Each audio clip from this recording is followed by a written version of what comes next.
Аз много се радвам да видя всички тук и се радвам, че най-накрая стигнах до момента, в който ще представим един завършен, така че това е работа, която няма реален край, да може да продължи и много след това, след като веднъж сме направили тази платформа, но все пак ние представяме един завършен етап на един двугодишен проект, малък проект, нали, така наречените small scale проекти на Програма Креативна Европа на Европейската комисия. И аз виждам тук почти всички членове на нашия проектен екип, които сега мога да ви ги представя кратко, както и други хора, които също ще ги представя, които ги представиха и съдителите, които сами могат да кажат думи за себе си.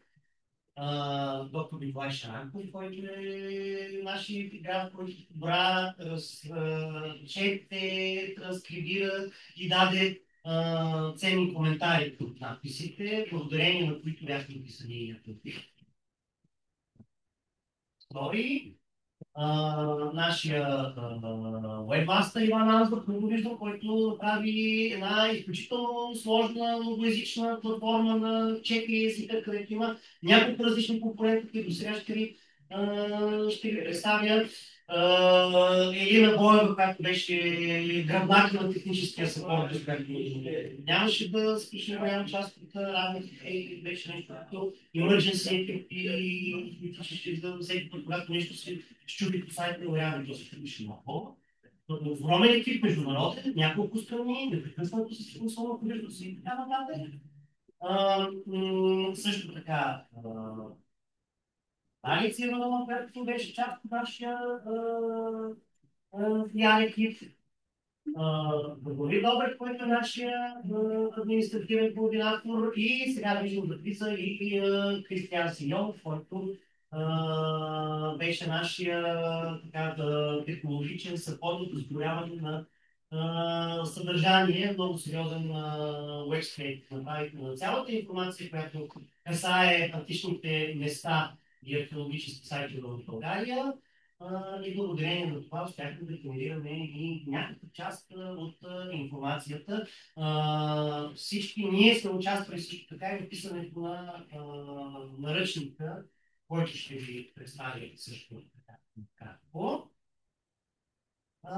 Така. Сега нали, това е само българската част от екипа. Както знаете, ние сме от няколко страни хора. Имаме колеги от Северна Македония, всъщност те са координатори на проекта, Републическия и музей на Република Северна Македония в Скопие, философския факултет в Скопие, философския факултет в Белград, в Белградския университет и Балкаnoloшкия институт към Сръбската академия на науките и изкуствата. И с тях работим в много добър синхрон вече от 2 години.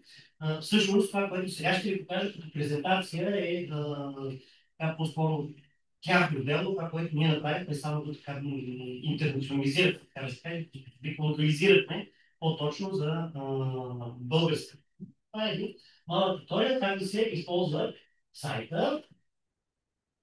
Първо, имаме дигитална колекция от надписи, която съдържа подборка от 30 надписа, в които на територията на нашите 3 държави.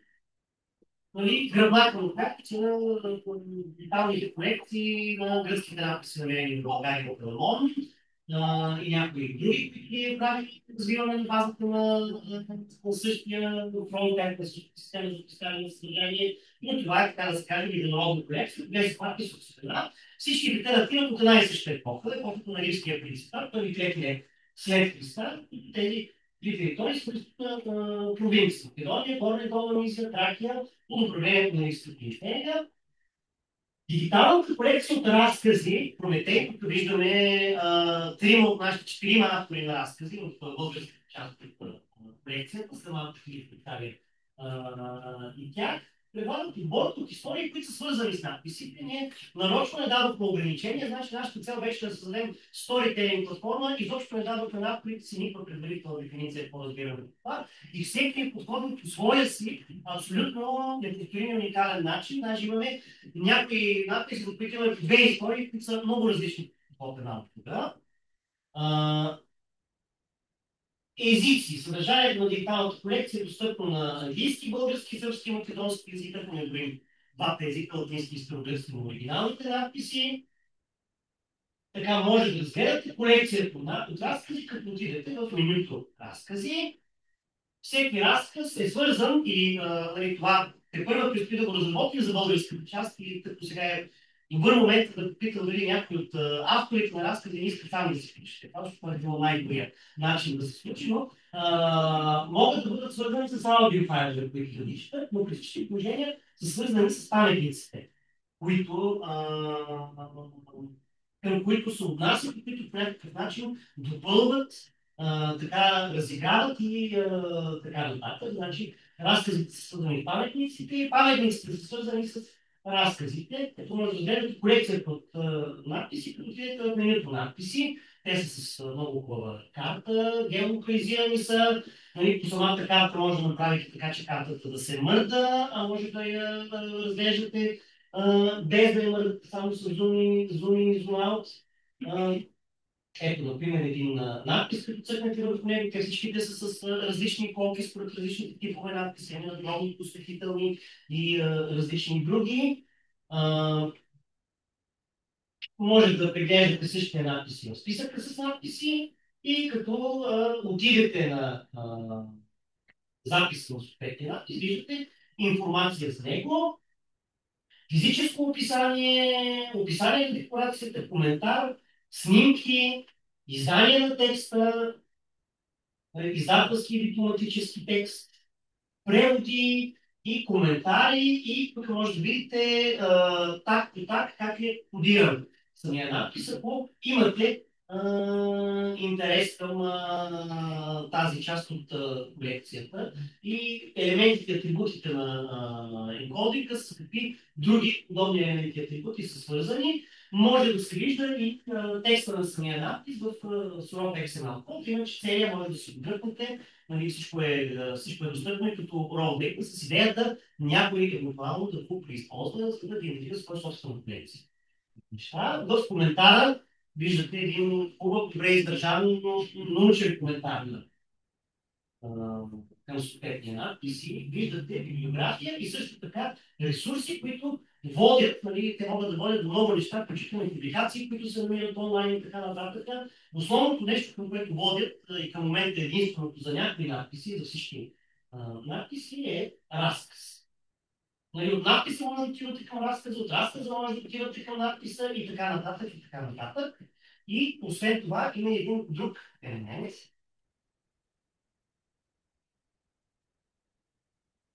А това именно е нашия наръчник. Може би не съм шервал екрани, затова шервате.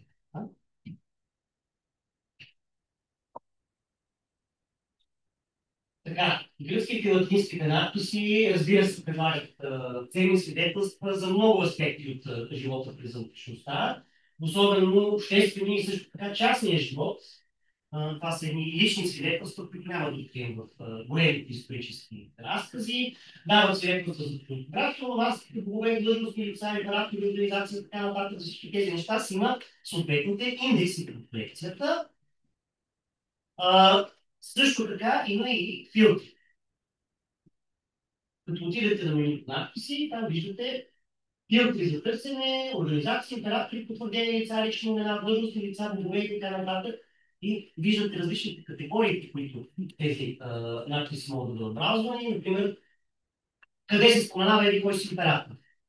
Кой надпис е направен от Монада? Кой надпис е от там? Кой надпис е надгробна стела? И така нататък, и така нататък. Споменати топоними. Имаме също така в кой надпис, който, нали, в принцип може да произхожда от, да речем, от Августа Траян, но в него да се споменава и някакъв друг топоним, например името на Лакедемон или на Спарта, защото имаме такива надписи, ние не сме ги подбрали случайно. Тук Андрей е много добре запознат с връзките между Августа Траян и Спарта. Места на номиране, происход, типове документи, типове паметници, декорация, елементите и декорацията всичко са описани.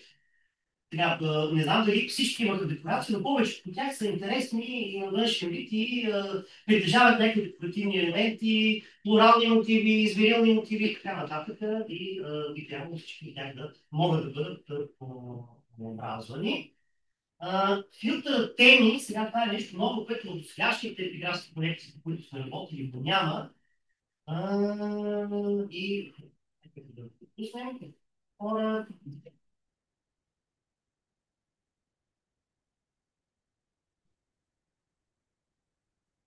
В срещата. Това са големите теми, с които са свързани и историите. Например, те са пределно общи. Смърт, любов, образование, семейство. Не знам, защо смърт, образование и семейство. Кой долу знае как да.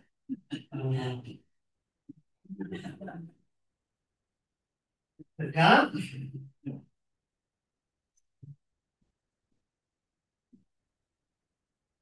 Как нещо позади една обяснение.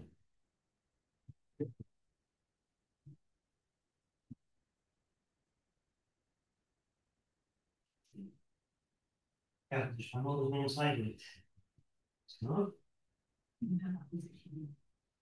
Така, може да бъдат използвани индекси или показалците. Нали, там има горе-долу същите неща, които има и в филтрите. Организации, думи, може да бразвате надписите дума по дума, латинските и гръцките думи, които се съдържат в оригиналните текстове. Също така императори, длъжностни лица, богове, местонамирания, споменати думи, произход. Нали, там, където са намерени, не там, където произхождат. Нали, дори да е на едно и също място, нали, едното така за Стара Загора, другото така за Августа Траян. Така, ето един индекс, например, който е индекса на боговете. Ето, например, майката на боговете от Дионисополо, за чиято жрица разказ написа Поли, нали, но виждаме тук свързаните истории. Нали, за Мойра имаме две свързани истории, едната от Македония, другата от България, и имаме също така и наръчник, който продължаваме и към настоящия момент. Мисля, че днес дадахме още малко статии за по-широки исторически контекст на епиграфски паметници. Там, където можем, в самия наръчник също сме свързвали към отделните паметници.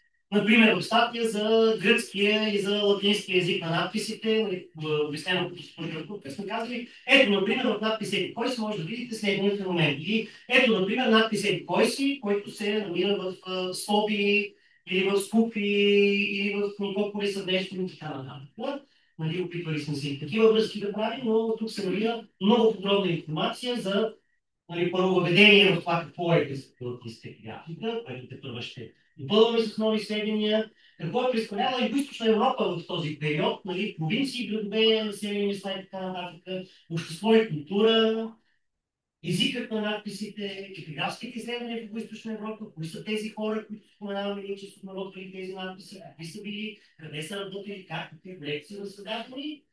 И също така и малко учебни материали за гръцките и латински надписи в преподаването на научно-човешки ценности, на латински език и на други такива неща. Така е по нашия вебсайт.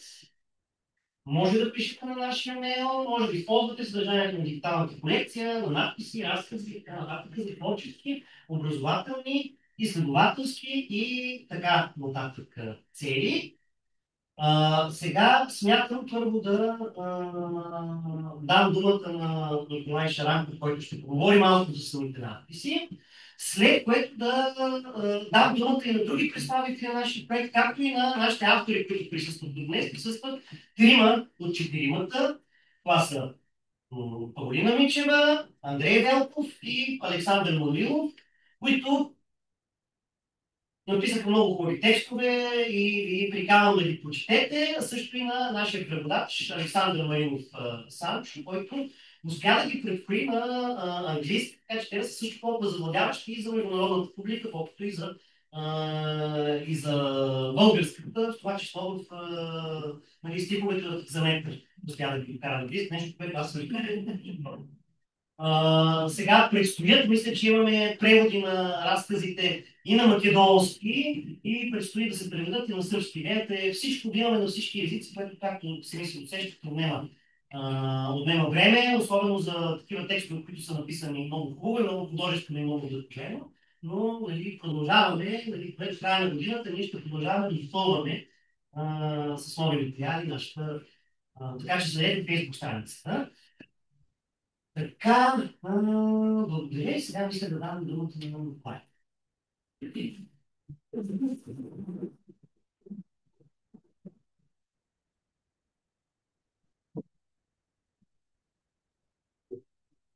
Ще включиш това и тази. Можеш ли този само да не те че не знам, е по-добре, но... Добре, окей.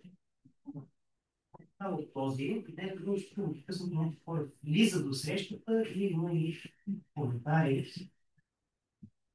Надявам се коментарите да са от типа на много интересно, а нещо не чува.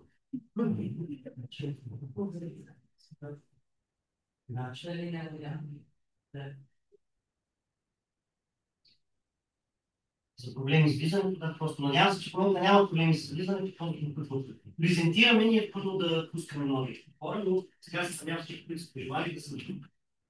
И така.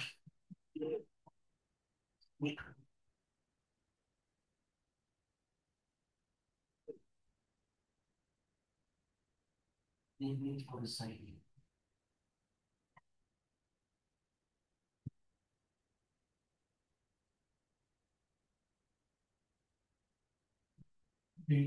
Колеги, приятели, аз ще кажа няколко думи за това как подбрахме тези надписи, на които сме включили в този проект. Както може да се види от картата, надписите са от трите държави, като надписите от България, това много ясно се вижда на картата, са най-разпръснати из цялата територия на страната. Това е така, тъй като по нашите земи имаме, за разлика от Сърбия, където преобладават латински надписи, и Македония, където преобладават гръцки, по нашите земи имаме както латински, така и гръцки надписи. Латински надписи с съсредоточение в северната част на България, гръцките в южната, както и по Черноморското крайбрежие. От една страна ни улесни, тъй като имахме много по-богат материал, който да избираме, от друга страна ни затрудни, тъй като е много по-трудно да се избере, когато имаме толкова много и толкова интересни надписи. Избрали сме надписи във връзка с темите, които вече бяха споменати: живот, смърт, образование, семейство. Немалка част от надписите, които сме подбрали, са надписи в стихове, тъй като надписите в стихове са по-различни, по-нетрадиционни, те не следват някакъв определен модел и в тях хората са се чувствали по-свободни да изкажат някакви свои лични представи и чувства, за разлика от официалните надписи, в които е трябвало да се придържат повече или по-малко към това, което е било общоприето. Имаме надписи най-вече надбройни, тъй като те са и най-многобройни и най-разнообразни като съдържание, но имаме и надписи, които са посвещени за домовете и надписи, които са свързани с лична кариера, израстване в армията или в държавата. Имаме, разбира се, възможности за търсене, както вече беше казано. И, например, ако погледнем надписите, които споменават богове, ще видим, че една част от тях са посвещени за обект, но имаме и много надгробни надписи. Това е интересно, че често пъти надгробните надписи споменават боговете, и не само боговете на подземния свят, но и други богове, които хората са смятали, че помагат след смъртта ти да добиеш едно по-добро място, да не отидеш в общия подземен свят сред обикновените семки, а да намериш някакво по-добро място. Тук ще покажа един пример за това. Народния надпис за секунда от село Каменово в района на Нова Загора.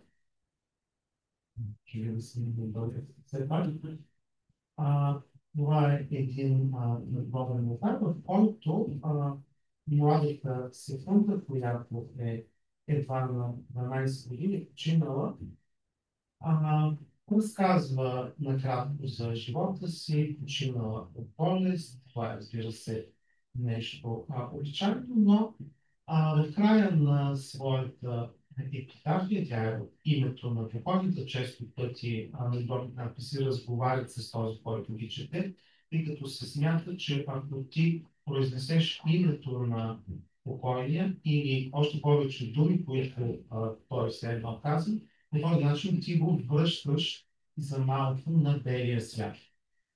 Та секунда в края на своята епитафия казва, че наскоро Афродита я е превърнала в една звезда на красотата. Тук виждаме едно интересно вярване, което почваме запазваме до наши дни, особено за млади хора. Често казваме, че те са, които са починали преждевременно, казваме, че те са се превърнали в звезди. Това е било нещо характерно и за античния свят, например за две епиграми на Платон, които се обсъжда същата идея за един негов любимец, който е починал млад, и той казва, че той сега е на небето и гледа оттам с хиляди очи, които са звезди. И виждаме, че тази девойка Секунда от село Каменово, не знаем как е било античното време, също нейното семейство е вярвало, че тя е станала звезда. И още един пример искам да покажа един надпис, който ни показва човек, който е бил известен далеч извън своето родно място. Това е Тит Аврелий Корин от Есбус. римски лагер, военен лагер по-късно Полония на брега на Дунава, там където се влива реката Искър с бившо име Ескус в Дунав. Този паметник е много популярен, тъй като е свързан и с една военна кампания на император Каракал, но това, което е интересно, е, че този човек, освен че има блестяща военна кариера, той помага да бъде спасен град Тира от нашествие на карпите по времето на император Каракал, след това е награден с две парични награди от 50 000 и 25 000 сестерци и също така с повишение в военната кариера, но този човек, освен че е бивш офицер и след това става първенец на сенаторското съсловие в своя роден град Ескус, освен това е член на градските съвети на няколко града из цялата Римска империя. Разбира се, Тира, която той помогна да бъде спасена от варварското нашествие, Дионисополис, днешния Бълчик, Марцианополис, Девня, но също така той е член на градските съвети и на Аквинкум, което е днешната Будапешта, и дори на Тунгри. Това е днешния град Тонгерен в Белгия. Може да си представим как този човек родил се в един град на брега на Дунава и имал повече и по-малко традиционна военна кариера, е достигнал чак до днешна Белгия. Или в днешния време е възможно да отидем в Белгия и да се изявим там. Но представете си в началото на трети век какво е било за един обикновен войник, защото той не е от по-ничесто условие, примерно, за да бъде офицер. Той е имал най-обичайната военна кариера, но той по някакви причини е станал градски съветник в този град Тунгри в днешна Белгия. Разбира се, надписа не ни казва защо той е получил тази почетна длъжността и именно в такива случаи това ни дава възможност да съставяме тези разкази, в които може да изкажем някакви догадки, да измислим някаква история, за която в случая историческия извор мълчи. Като хора, които се занимават с наука, ние не бихме могли да си позволим тази свобода, но в тази платформа можем да изкажем такива мнения. Те може да са верни, дори може и да не са, но като цяло ни представят една по-широка картина, която, разбира се, обединява в себе си данни не само от конкретния паметник, а почерпени и от други паметници, въобще от нашите познания за античния свят. И понеже беше споменат случая с Спарта, може би това е интересно да кажем, да покажем, че и ние сме дали нещо на света. Надписа от Стара Загора в чест на Марко Виниалис. Много име има този човек. Този Виниалис от Стара Загора е отишъл в Спарта, където е бил един от прочутите през римския период университетите, може така да кажем. И в този университет той се е отличил с своите занимания, както казва надписа, свързани с образованието и с усърдието в създаване на реч. Така че един човек от Стара Загора е отишъл и е учил на риторика хора в сърцето на Гърция, което не е малко постижение. Тук мога да добавя, че от Стара Загора имаме и надпис за победител в Олимпийските игри, единствения известен в такъв случай от територията на днешна България. Така че тези надписи, които сме поправили тук, ни помагат и да видим как нашите земи в античността са били една неотделима част от античния свят и как хората от нашите земи свободно са можели не само да се движат из този античен свят, но и да постигат успехи, да речем, своята година.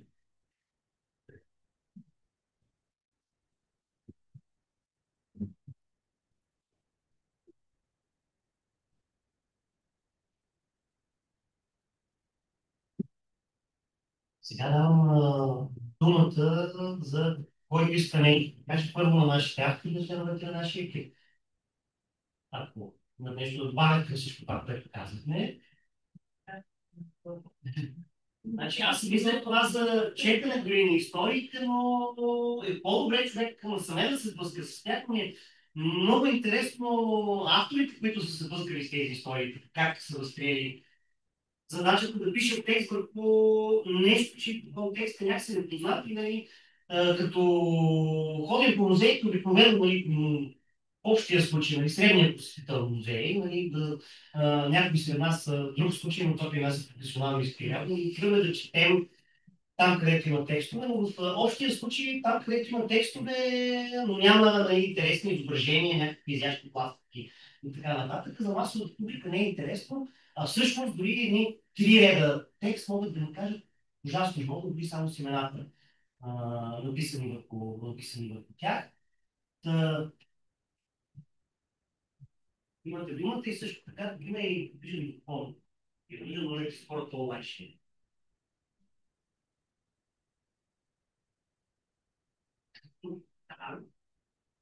Може би аз това ще ходиш ще знам. Хайде,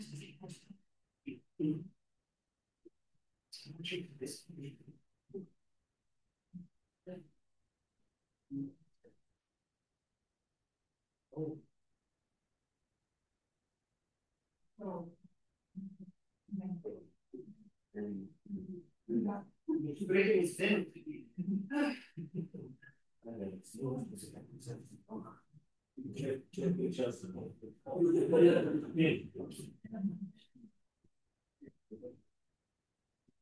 Добре ли? Чувай се добре. Здравейте всички, много ми е приятно. Аз съм Поли или Паулина Мичева. Много се радвам, че съм тук. Благодаря на Митко, че ме направи част от този проект, защото когато аз учих политическа филология, виждам някои преподаватели тук, радвам се също на тази среща. Една от моите страсти беше епиграфиката и много исках да се занимавам с епиграфика. Така се случи, че малко се разминаха нещата, но епиграфиката остана един от най-големите ми интереси. Когато преподавах в училище, постоянно говорих за епиграфика на моите ученици. Се надявам искрено някои от тях да продължат тази дейност. Добре. И да имаме нови поколения епиграфи съвсем скоро. Митко казал, ето няколко надписа, избери си, аз ги гледах, чудех се с кое да започна и в един момент така процесът на обмислене беше малко по-дълъг, но когато намериш нишката, става по-лесно. Моя баща е от Балчик и аз съм изкарала летата си там години наред. И не знам как с другите автори, но когато тръгнеш да пишеш, ти трябва наистина нещо, за което да се закачиш, да ти тръгне просто мисълта. Един от най-ранните ми спомени от Балчик е как вървим по улиците, нашата къща беше нагоре така след гарата и по пътя, по главната улица, непрекъснато стъпваш, мачкаш черници. Пълно беше с черници и спомням баба ми, дядо ми, всички баби наоколо, как мърмореха. Правеха невероятни сладка от черници. Знам дали сте яли сладко от черници, много е хубаво. Обаче, как мрънкаха тия баби? Как е гадно, как е мръсно, как непрекъснато трябва да се чисти тия дейска пола. Ако сте ходили в Балчик, знаете, Белия град, красивите така, къщи, мидичките, всичко искри и петна от черници. И като се сетих за това нещо и си представих възрастната жрица, когато четох разказа на приятелки, те казаха, ама как по 40 години стара? Трябва да знаем, че нещата са малко по-различни. Трябва да знам дали се усети от това в тази закачка в текста. И си я представих и веднага се свърза с моята баба и с другите баби наоколо, които това им беше основното нещо. Но по цял ден наистина вървих това. И някакси този надпис успях да го свържа лично с тази история и оттам се отприщи така малко, може би, по-шеговито подходи към точно този надпис, въпреки че надписът е сериозен, така, абсолютно драматичен, както подобава и надпис на жрица и светителски, И оттам нататък вече другите надписи вече малко влязох в едно русло, имах какво да правя. Винаги си ги свързвах с нещо лично или с някаква история, която съм чела за този район. Друго нещо искам да кажа още за самата идея на проекта. Години наред съм работила в Созопол на некропол на археологическите разкопки. Там с една от ръководителките Кристина Панайотова много си говорихме, че толкова години сме посветили на тази работа. Там аз мисля, че работя около 13 или 14 години към стопките и по музея в Созопол. И много искахме да напишем роман за една девойка, която върви, отива към некропола да почете някой свой близък. Имахме наченки, така и не го направихме. Може би е време да се вдъхновим вече от този проект. Така че за мен разказите по надписи са наистина нещо много важно. Начин да се направят тези истории от миналото по-близки до хората сега. И благодаря, че има възможността да участвам. Надявам се да ви харесат историите.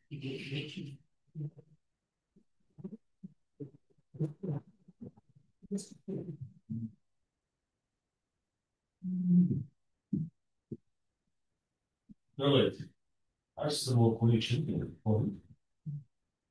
Сега ще разкажа първо за първия си сблъсък с епиграфика, защото аз съм масовия зрител, който хората виждам надписи, много интересно. Някъде преди 20 години работих в едно издателство, Санчо знае кое е. И в склада се натъкнах на една книга, която заемаше много място. Аз съм много добър продавач. Книгата е Гръцките надписи, намерени в България, том 5. Който Михайлов. И в един момент, малко след това, всички библиотеки по света и университети, които бяха по някакъв начин свързани с Google, думата и графика, се запознаха с него. И си купувах тази книга, за да бъдат място в склада. И мислих, че това ми е последният контакт с графика. И после се върна в ролята си на масово велико и пак стана самотрак, съм да много познавам и си спорт. И в този момент се появи Елина в Месенджер и направи предложение, което не мога да откажа. Литературно предизвикателство. Ама не само такова нещо ми кажа, защото аз съм професионален разказвач на истории.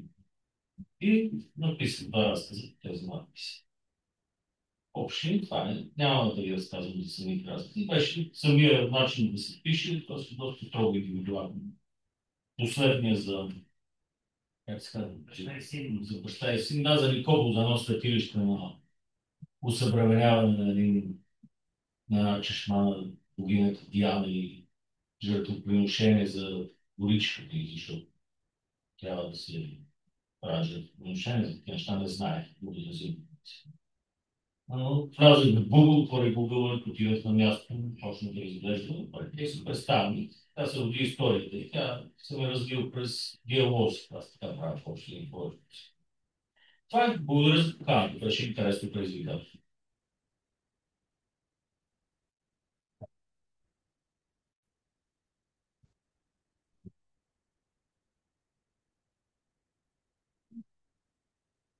Здравейте, аз съм Александър Мануилов. Благодаря много за поканата.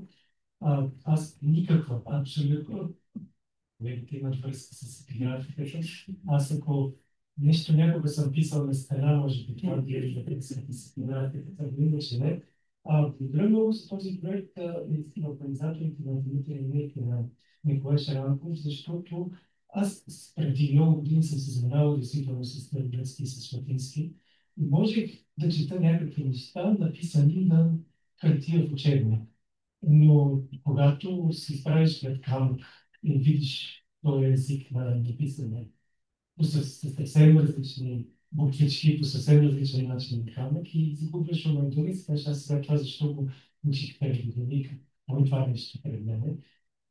Това, което получихме, бяха не само много добре изчетвани надписи и много добре преведени, но ние получихме много обилно количество качествен коментар към самите надписи, което даде възможност човек да се пусне, човек, който не се занимава с,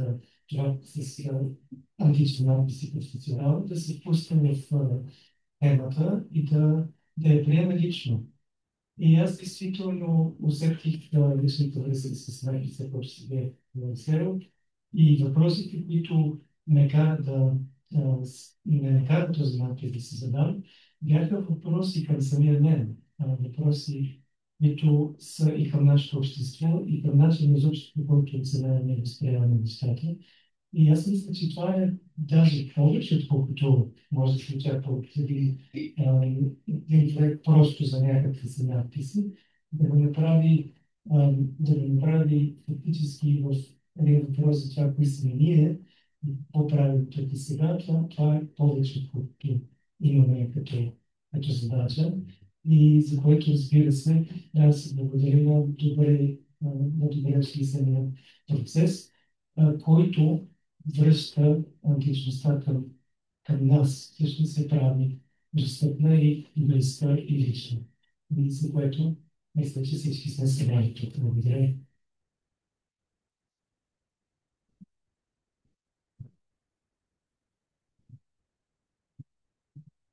Ами сега, кой каквото има да каже, да добави, не пита, може би.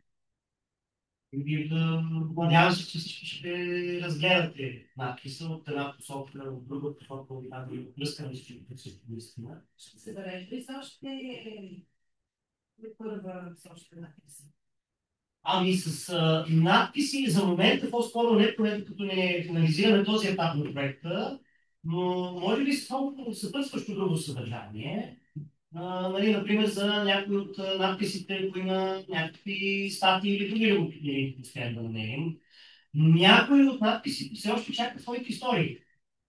Нали, виждам в публиката и хора не само настоящи, може би потенциални автори на такива истории. Нали, обаче вече избора е тесен. Значи първоначално ви даваме 10 надписи, казваме харесай си. Сега тези, които ще разпишат, ще да се харесат между два. Нали, също така трябва да кажа, че Николай, след като коментатор и издател, се изяви като автор история и написа една много хубава история към един от надписите. Но нали, като цяло е много интересно като експеримент нали, да общуваме с хора, които не са се занимавали от научна гледна точка с тези паметници и да видим първо какво могат да им говорят те на тях самите, а след това евентуално и на общата публика. И ако тези надписи поговорят на авторите, би трябвало да могат да говорят и на читателите. И много силно се надяваме за това. Другата седмица ще имаме презентация в едно училище в Неталитие. И там ще видим, вече имахме една такава презентация в колета. Един мой беше с мен тогава в френската езикова гимназия. И там с много голям интерес се прие това, което правим. Малко ви постреснахме с молбата те да напишат своя история, но се надявам, защото беше нали, края на срока, пролетта и те сега какво си казват, нали, сега и върху това ще ни оценяват нали, нашите учители. Много се надявам нали, да започнат хората да възприемат и да интерпретират с помощ на нали, така, много специализирана научна информация, разбира се, тези текстове по нов начин да започнат да ги прочитат през себе си. Имаме нов такъв проект и ново продължение на проекта. Аз очаквам да видим всякакви интерпретации, не само текстови, но фотографии и разни други неща, свързани с такива надписи от някакво младо поколение, от хора, които са ученици, отборните класове, студенти и така нататък. Така, давам ви. Аз съм да ти два въпроса. Кой даде кой даде идеята за този проект? Истински надпис. Да се каже и много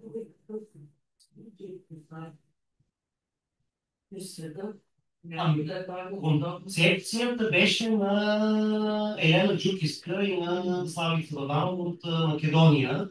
Те оформиха идеята и те ни довляха в това нещо да правим този проект. Иначе има някакви платформи за разкръвотворение не точно по този начин. Обаче има един за надписите от улиците на Рим. Да речем, те са оформили по малко по-различен начин концепция като идея. Такова точно не, но нали, историкейнг е голяма тема, която тук ще се развива, така че може би ще мисля повече и повече.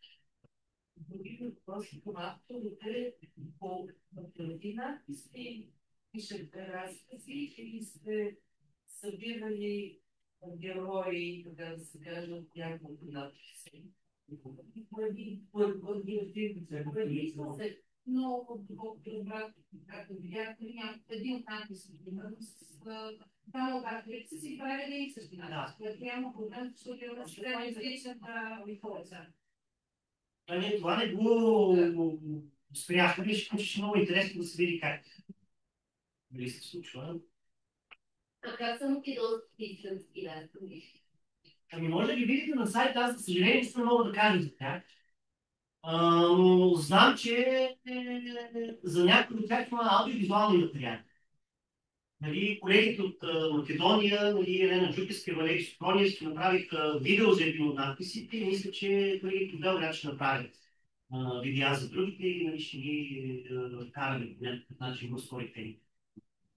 Нали, тя все още се допълва. Нямаме за всеки един от надписите, 30-те надписа нямаме дълга история за всеки. От Белград са Дракна Николич от САНО, от Балканлошкия институт и Война Белкович от Философския факултет и техни докторанти, асистенти. Елена Покоевич и да, може би, не знам,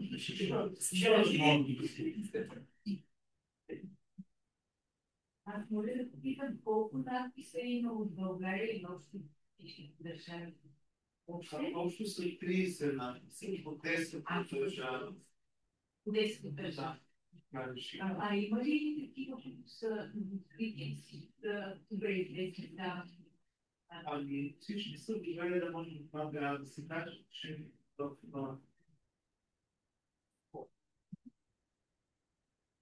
това е интересен въпрос. Значи надписите някои са много добре известни, други са така наскоро прибули, примерно този надпис за жрицата от Бълчик беше публикуван миналата година.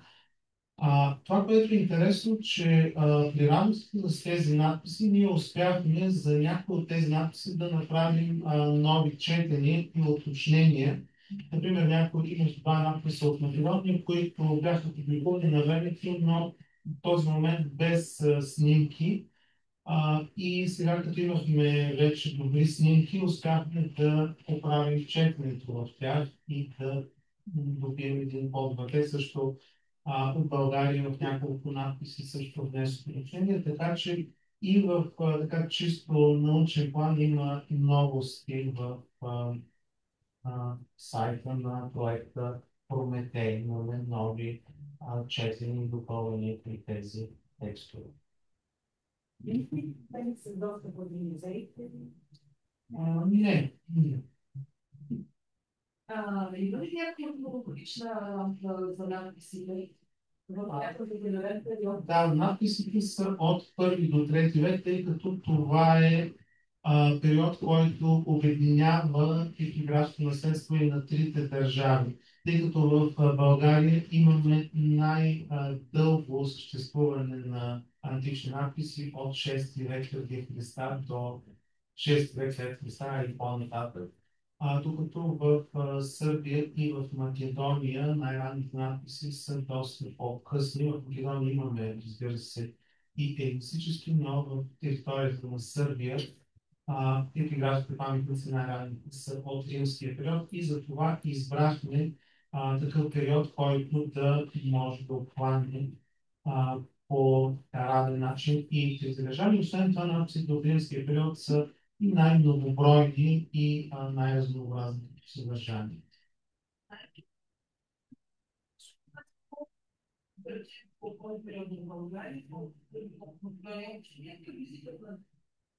Ами, значи в България може би имаме около 8000 надписа за този период.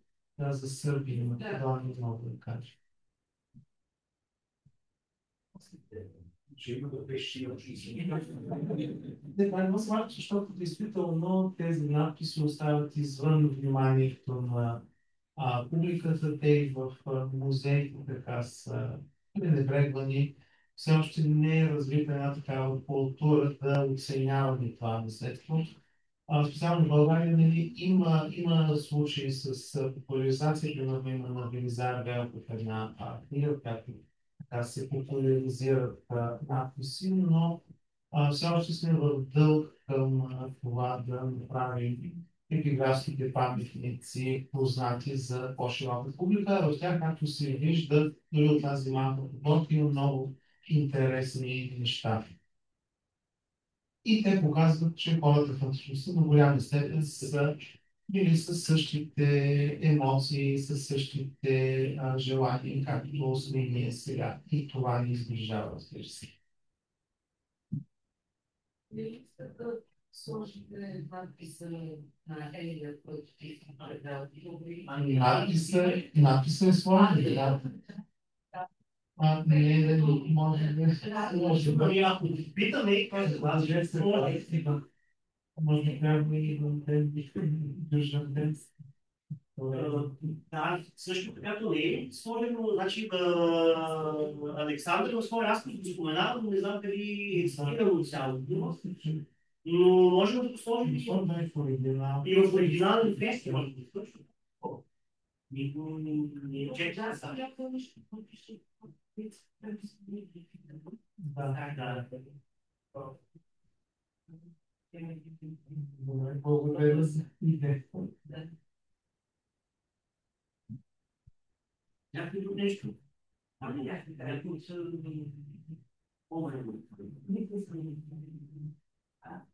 Искам да поздравя на този човек. И да кажа, че нещата ви бъдат много лесни, така както вие ги представите за всички. Изглеждат лесни. Но методиката, с която вие работите сега, не може да се сравни с това, което беше преди 15 години. Ако бяхме период, година, за който ви изпълнявам, значи преди 17 години, когато тази работа беше в началото и това, че хората се появи. Нека да кажем нещо от историята на заниманията и съблюдаването на английските в тази катедра, чието прекрасен резултат сега виждаме. И той не е единствен, защото другия проект Алон също придоби и всичко започна с една инициатива на нашата катедра, която беше един международен проект наексплоатизиране на контекста и класа да се казваше. Това е на много голямо постижение на всичките проекти, защото той продължи следваше европейски, старите продължителни години и ние събрахме млади физиколози от цяла Европа, най-вече от Санче Газна да завеса. Имахме нужда да общуваме с колеги, които сега се част от този проект.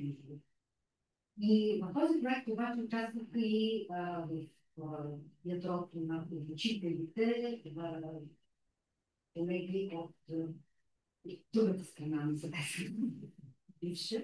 И бяха много по-удовлетворени от присъствието на двама души в Великобритания. Един е благодарение на Йоан Кучук, като Макарти, а втор благодарение след това на и аз лично, както и двамата, но най-вече бях впечатлена много от тази, тъй че Белеше, такива това. Защото тя е разкупвача и издателя на надписите от град Афродизиада в Каврия днешни Греци. И тогава, през 2008 година, тя вече беше направила сайт, на който беше публикувала граждански паметници от този град. Това беше за нас ново, и някакъв много повече да видим самия автор. И най-вече с нейната представа, че Географската информация трябва да бъде достъпна до всички, да не бъде затворена в тежките и трудно достъпни. Тогава за нас е още трудно достъпни географски корпуси. И това нещо нас не запали. И беше един малки проект, започнахме в началото. Ние изкараме изтъпката програмата. Имахме неудачи, прочие, но европейската подкрепа със сигурност съдейства и работата на нито с проекти европейски и така да не говорим и нещо друго. Ние създадохме рано в тази страна, от тази страна, излязоха рано питомци, питомки на категорията Симона и Оли, които загърбени с тази атмосфера, политикална политика, сега са в Европа. Не, че това е толкова важно, защото имаме и тук хора, които се случи това и работят и напред. Но това си е много важно и това е хубав успех. И сега това, което виждаме и Иван е право, какви са за този нов аспект, който проект има, защото това е нещо ново и е прекрасно. Наистина ще разшири много аудиторията. Ние винаги сме искали идентичността да вземе своето място. Много е трудно за хора, които са да по-дълбоко в науката да пишат време. Това е трудно. Но е, че този формат е прекрасен. И действително трябва да се продължи, идеята е прекрасна,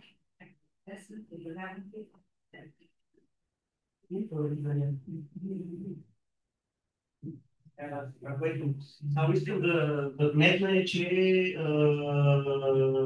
работата след дълги периоди на проби и грешки и така нататък тръгна добре в момента, в който намерихме точния човек, който да се спане с проекцията и който да ни разбере какво правим, защото разговора между IT хората и хуманитаристите както се много труден.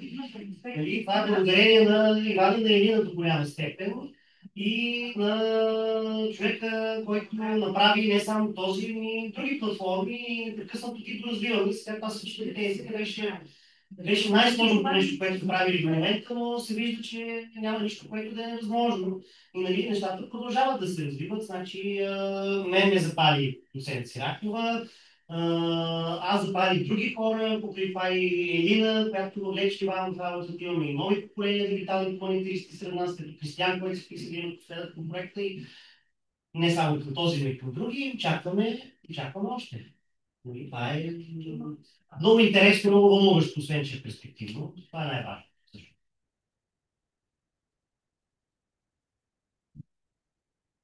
Добре, ако няма какво да каже повече, много ви благодаря за присъствието. Приятно отглежда на сайта.